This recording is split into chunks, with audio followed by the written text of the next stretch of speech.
Risks of U.S. electoral chaos deepen after Trump is barred from another state ballot. Maine pitched the 2024 election into deeper chaos and constitutional confusion Thursday by becoming the second state to throw Donald Trump off the ballot over the January 6, 2021 U.S. Capitol riot.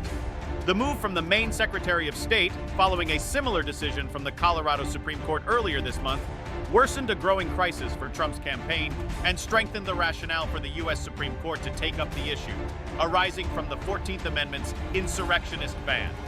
It has already exacerbated the havoc already surrounding the election and could cement ever wider national divides.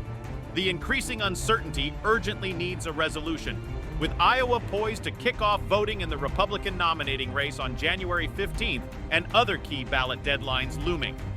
Maine Secretary of State Shenna Bellows, a Democrat, paused her decision pending a potential appeal in state court, which Trump's team said they intend to file. The decision came on the same day that Trump's ascendant rival in New Hampshire, Nikki Haley, tried to stop her gaffe over slavery from turning into a momentum killer.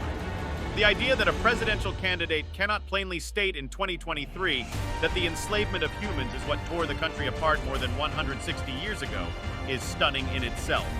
But the drama surrounding the former South Carolina governor less than 3 weeks before voting starts is also having the effect of easing the scrutiny on Trump, who has caused many more scandals and outrages during his gravity-defying political career, many of which are related to the 2020 election denialism behind his swirling legal exposure.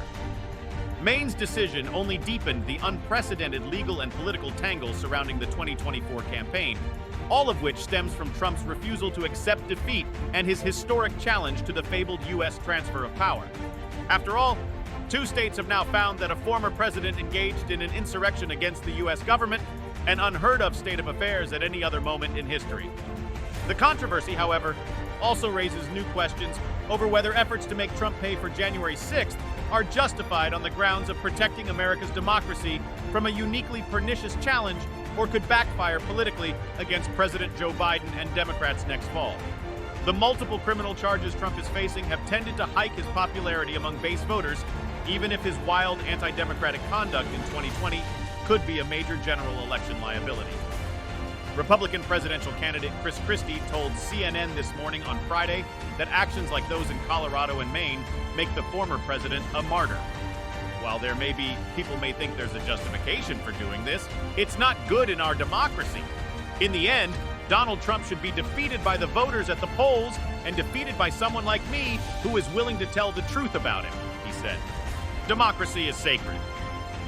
Bellows wrote in her decision that the circumstances were so outlandish that the Constitution left her no choice but to disqualify the Republican frontrunner from the ballot. I do not reach this conclusion lightly, Bellows said. Democracy is sacred. I am mindful that no Secretary of State has ever deprived a presidential candidate of ballot access based on Section 3 of the 14th Amendment. I am also mindful, however, that no presidential candidate has ever before engaged in insurrection.